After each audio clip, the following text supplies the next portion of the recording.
مرکز کی شان و شوکت احمد رضا کی رنگت، علم و ادب کا دھارا ہے جامعہ ہمارا، علم و ادب کا دھارا ہے جامعہ ہمارا۔ بسم اللہ الرحمن الرحیم۔ فقد روی عن ابن عمر وابن الزبیر فقال الآخرون، فرمایا امام ابو جعفر طحاوی نے، ان آخرین سے مراد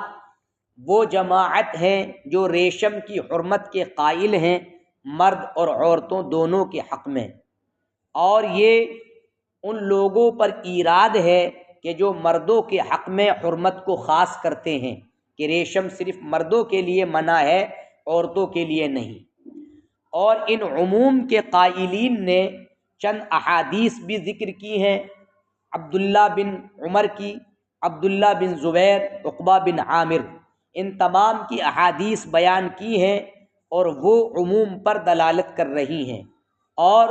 گزشتہ احادیث کو ان حضرات نے خصوص پر مردوں کے حق میں محمول بھی نہیں کیا ہے۔ چنانچہ حضرت عبداللہ بن عمر کی حدیث کو امام ابو جعفر طحاوی نے دو طریق سے تخریج کیا۔ پہلا طریق ابو بکرہ بکار قاضی کا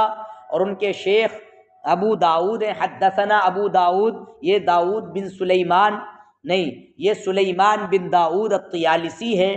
اور وہ کہتے ہیں حدثنا حشیم، یہ حشیم بن بشیر ہیں، اور وہ ابو بشر سے روایت کرتے ہیں، اور وہ یہ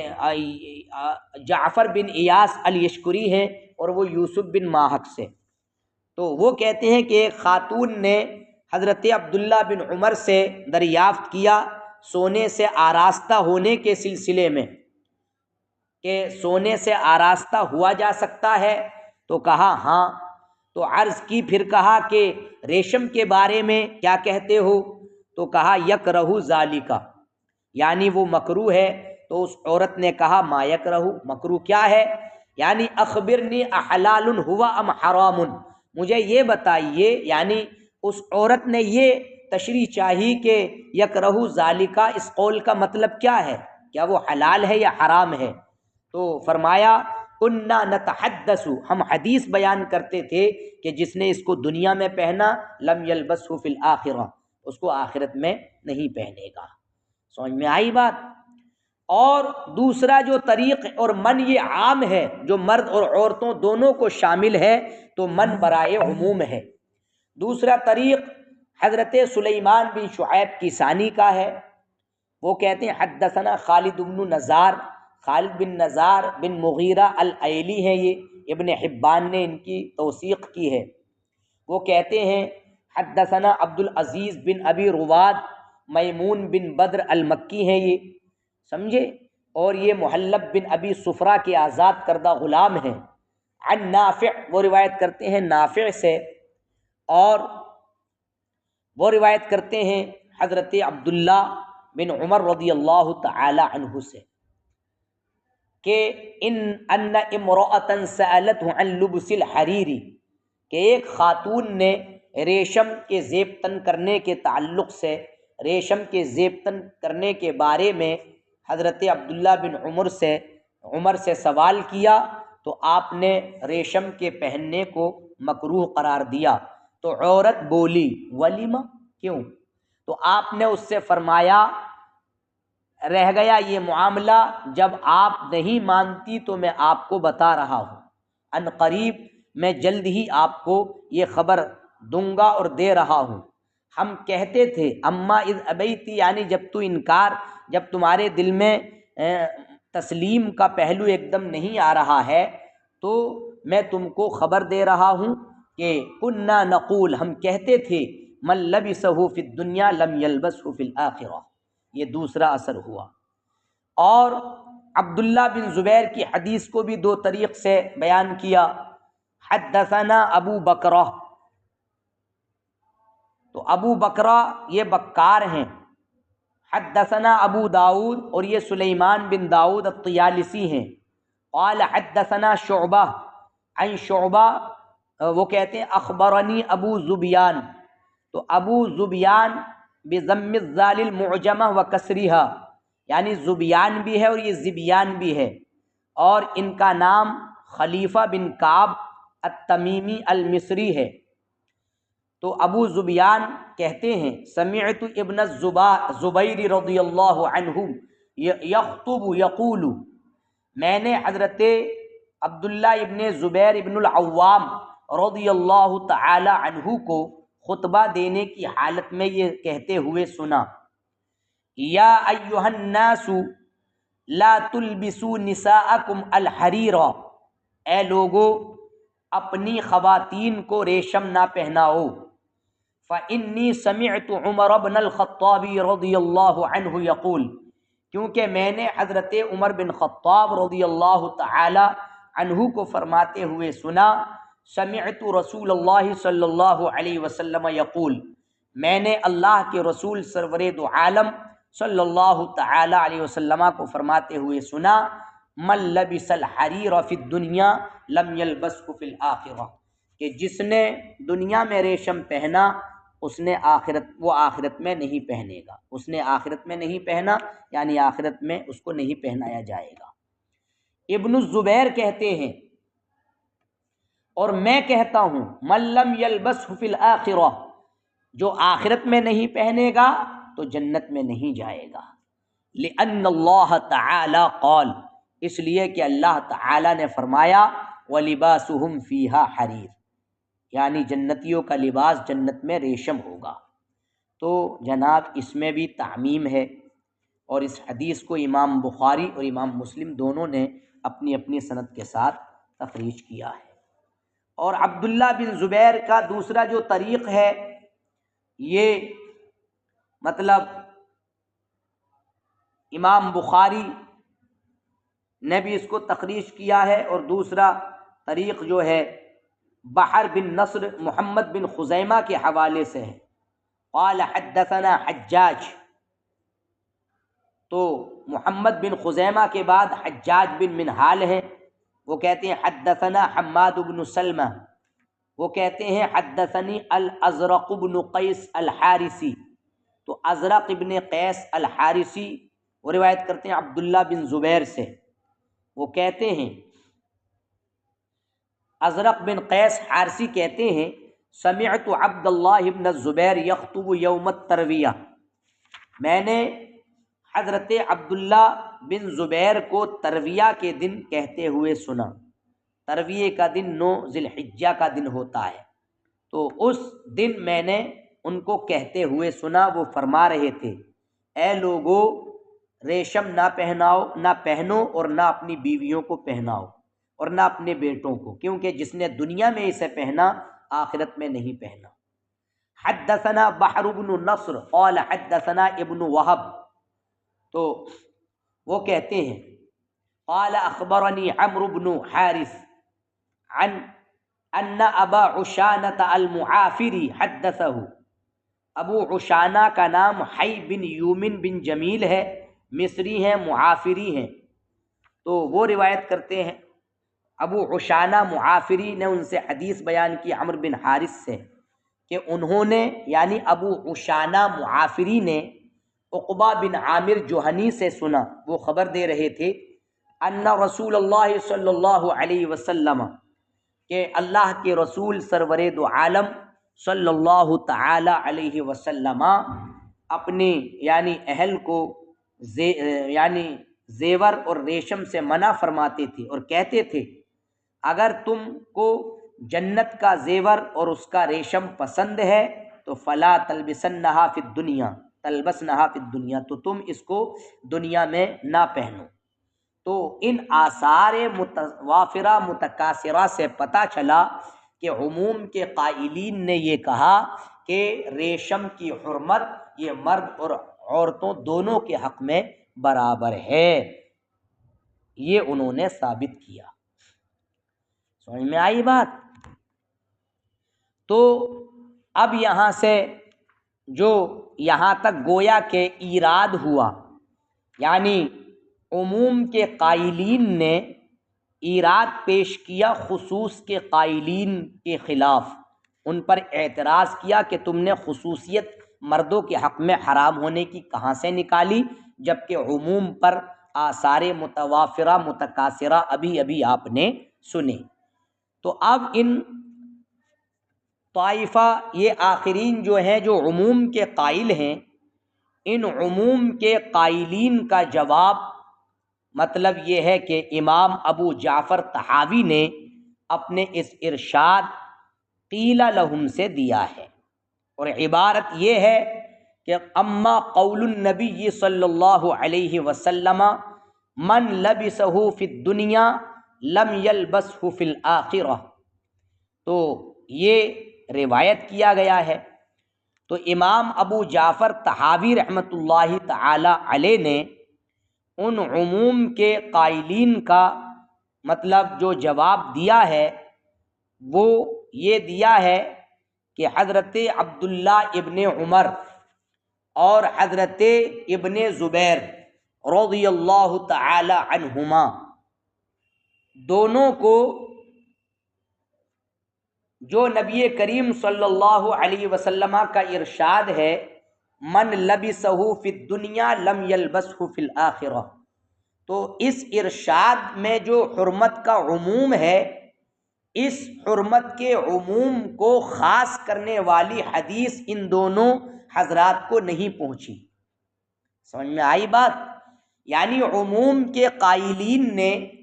جو حضرت عبداللہ بن عمر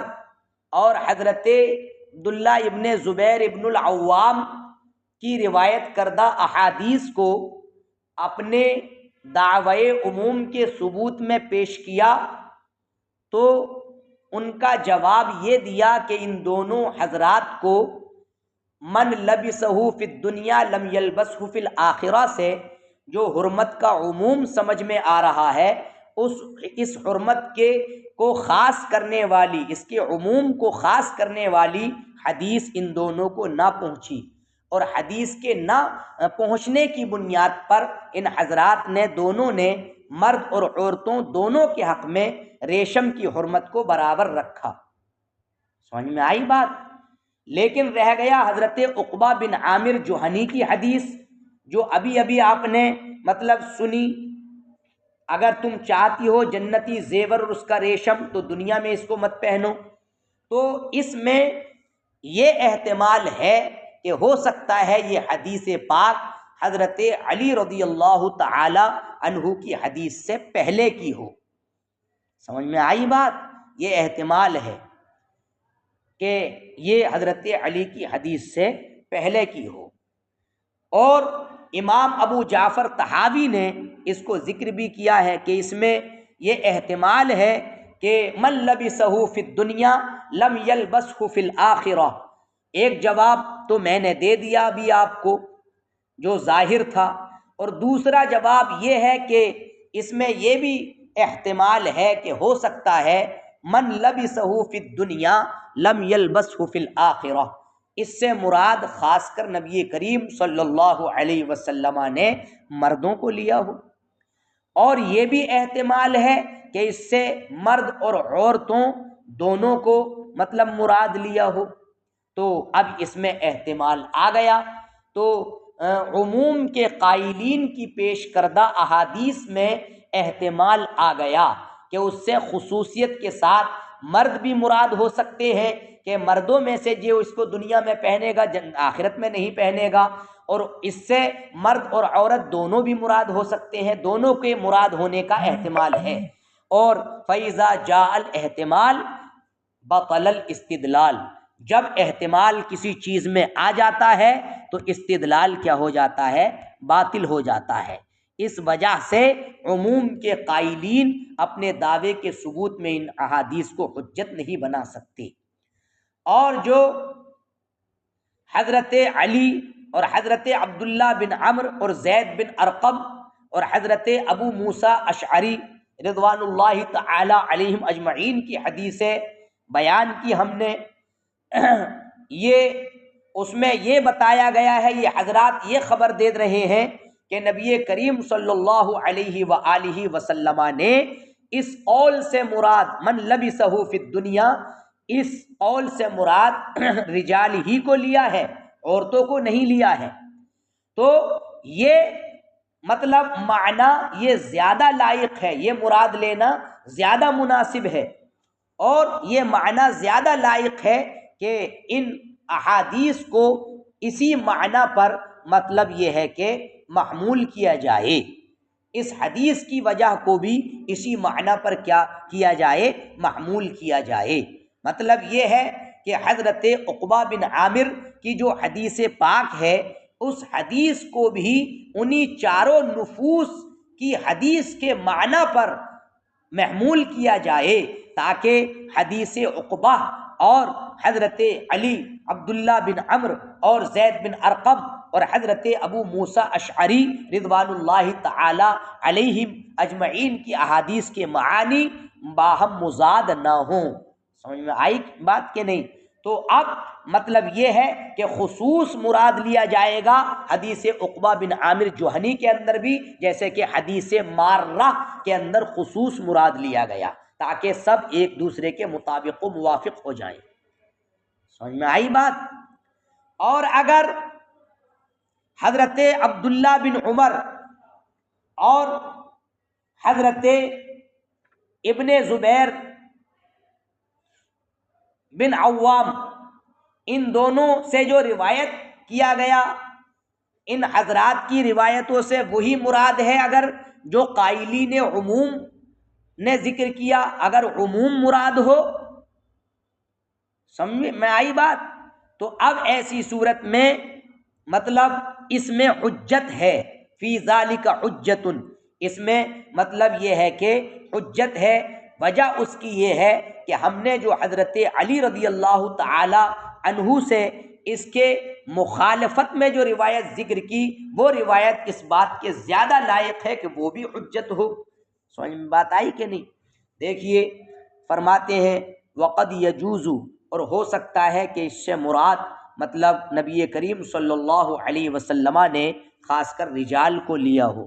اور یہ بھی احتمال ہے کہ اس سے مراد مرد اور عورتیں دونوں لی گئی ہوں، اور جو ہم نے حضرت علی، حضرت عبداللہ بن عمرو اور زید بن ارقم، ابو موسیٰ اشعری رضوان اللہ تعالی علیہم اجمعین کی حدیث بیان کی، وہ یہ خبر دے رہے، یہ خبر دیتے ہوئے کہ ان لوگوں نے یہ خبر دی اپنی اپنی حدیثوں میں کہ نبی کریم صلی اللہ علیہ وسلم نے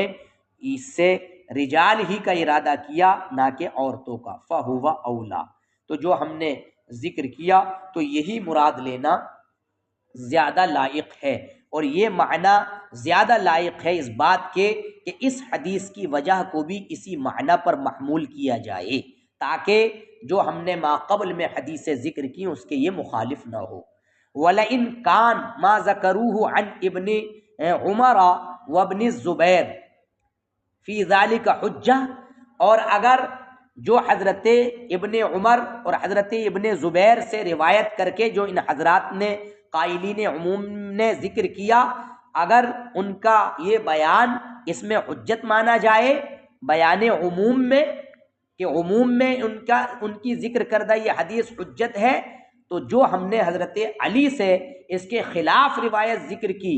یعنی مرد ہی مراد ہیں، وہ اس بات کے زیادہ لائق ہے کہ وہ دلیل ہو، حجت ہو۔ وقد روی فی ھذا ایضا عن ابن عمر عن النبی صلی اللہ علیہ وسلم خلاف ذالک، اور حضرت عبداللہ بن عمر سے اس نبی کریم صلی اللہ علیہ وسلم کی روایت سے اس کے خلاف بھی روایت آئی ہے، یعنی عموم کے خلاف بھی حضرت عبداللہ بن عمر سے ایک تو عموم کی روایت آئی ہے جو آپ نے ابھی سنی، لیکن عموم کی روایت کے خلاف بھی خصوص کی روایت بھی انہوں نے نبی کریم صلی اللہ علیہ وسلم سے خصوص کی روایت بھی ذکر کی ہے۔ چنانچہ فرماتے ہیں حدثنا یزید بن سنان وابن مرزوق، امام ابو جعفر طحاوی نے ریشم کے پہننے کے حکم کے سلسلے میں عبداللہ بن عمر سے نبی کریم صلی اللہ علیہ وسلم کی روایت کو اس کے خلاف روایت کیا ہے کہ جو انہوں نے تعمیم والی روایت پیش کی ہے، یعنی تعمیم والی روایت کے خلاف مطلب تخصیص والی روایت بھی حضرت عبداللہ بن عمر سے اس سلسلے میں آئی ہے، اور اس روایت کو دو صحیح طریق سے امام ابو جعفر طحاوی نے مطلب یہ ہے کہ ذکر کیا ہے۔ تو اب جناب عالی مطلب من لبسہ فی الدنیا لم یلبسہ فی الآخرہ، اس سے مراد مطلب رجال ہیں، عورتیں نہیں ہیں، یہ اس کے خلاف ہے جو تعمیم والوں نے قول کیا۔ سمجھ میں آئی بات؟ پہلا جو طریق یزید ابن سنان اور ابن مرزوق کا ہے، ابراہیم بن مرزوق دونوں نے وہب بن جریر سے روایت کیا ہے، اور انہوں نے اپنے باپ جریر بن حازم سے، اور انہوں نے نافع سے، اور انہوں نے حضرت عبداللہ ابن عمر سے۔ وہ کہتے ہیں رآ عمر رضی اللہ عنہ عطاردا التمیمی یقیم فی السوق حلة سیرا۔ تو عطارد، یہ عطارد بن حاجب بن زرارہ تمیمی ہے، اور سیارہ یہ سین کے کسرے اور یا کے فتح کے ساتھ مد کے ساتھ سیارا، اور یہ ایک قسم کی چادریں ہیں، سمجھے، چادروں کی ایک قسم ہے جس میں ریشم ملا ہوا ہوتا ہے۔ مطلب بعض لوگوں نے اس کو حلۃ سیارہ اضافت کے طور پر پڑھا ہے، اور انہوں نے سیبوے اس طور سے دلیل قائم کی ہے کہ سیبوے نے اس کو یہ کہا ہے کہ فعلا صفت کے طور پر یہ نہیں آتا ہے، اور مطلب یہ ہے کہ سیرا کی جو شرح کی ہے وہ صاف ریشم سے کی ہے، اور اس کا معنی ریشم کا حلہ اور جبہ ہے۔ تو مطلب یہ ہے کہ حضرت عمر بن خطاب رضی اللہ تعالی عنہ نے عطارد بن حاجب بن زرارہ تمیمی کو بازار میں یعنی مطلب صاف ریشم کو زیب تن کیے ہوئے دیکھا۔ سمجھ میں آئی بات؟ فقال عمر، یعنی بازار میں صاف ریشم تھا، ریشم کا حلہ اس کے پاس تھا، تو وہ دیکھا۔ تو حضرت عمر نے کہا یا رسول اللہ، اے اللہ کے رسول صلی اللہ علیہ وسلم، لو اشتریتها لوفد العرب، آپ اس کو عرب کے وفد کے لیے خرید لیتے جب وہ آپ کی بارگاہ میں حاضر ہوتے۔ فقال رسول اللہ صلی اللہ علیہ وسلم، تو اللہ کے رسول سرور دو عالم صلی اللہ علیہ وسلم نے فرمایا انما یلبس الحریر فی الدنیا من لا خلاق له فی الآخرہ، ریشم دنیا میں وہی پہنتا ہے جس کا آخرت میں کوئی حصہ نہیں ہوگا۔ فلما کان بعد ذلک، جب اس کے بعد یہ معاملہ نبٹ گیا تو اس کے کچھ وقت کے بعد اتیا رسول اللہ صلی اللہ علیہ وسلم بحلل سیراء فبعث الى عمر بحلة والى اسامة بحلة واعطى عليا حلة فامره ان يشقها خمرا بين نسائه۔ تو جب اس کے بعد نبی کریم صلی اللہ علیہ وسلم کی بارگاہ میں کچھ قسم کی چادریں، کچھ ایسی چادریں جس میں ریشم ملا ہوا تھا، ریشم کی ملونی کچھ چادروں کے حلے آپ کی بارگاہ میں پیش کیے گئے، تو حضرت عمر کی طرف ایک حلہ بھیجا اور حضرت اسامہ کی طرف ایک حلہ آپ نے بھیجا ریشم کا، اور حضرت علی کو حلہ دے کر حکم دیا کہ ان کو چیر کر اپنی عورتوں کے درمیان مطلب اوڑھنی بنا لیں، سمجھے، جس سے عورت اپنا چہرہ اور سر ڈھانکتی ہے۔ قال، بیان کرتے ہیں وراح اسامہ بحلته فنظر الیہ رسول اللہ صلی اللہ علیہ وسلم نظرا عرف انه کرہ ما صنع فقال انی لم ابعث بها الیک لتلبسها انما بعثت بها الیک لتشققها خمرا بین نسائک۔ یہاں سے کل انشاءاللہ